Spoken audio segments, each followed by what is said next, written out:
Giniit ni Senadora Risa Ontiveros na pinalalakas ng inihain niyang anti-teenage pregnancy bill ang reproductive health law.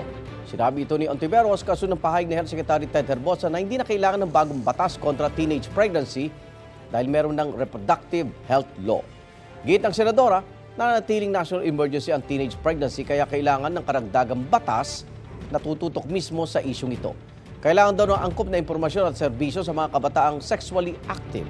Hindi raw dapat ipagkait sa kanila ang batas na magpoprotekta sa kanilang kalusugan.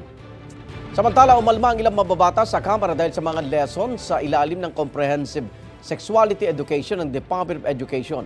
Kabilang dyan ang pagtuturo daw tungkol sa intimacy at reproduction sa mga nasa kinder at grade 3. Dahil sa ilang mababatas na ipatigil ito.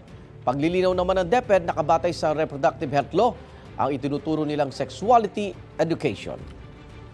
Foundational ang sa K-3. Anong ibig sabihin ng foundational? Foundational, we don't really talk about sexuality at that point. What we're doing is we're making them aware of certain things na kailangan nilang malaman. There are certain areas where certain subjects within grade levels po ang nakamap yung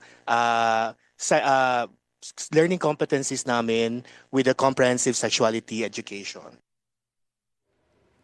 Igan, mauna ka sa mga balita, mag-subscribe na sa GMA Integrated News sa YouTube para sa iba't ibang ulat sa ating bansa.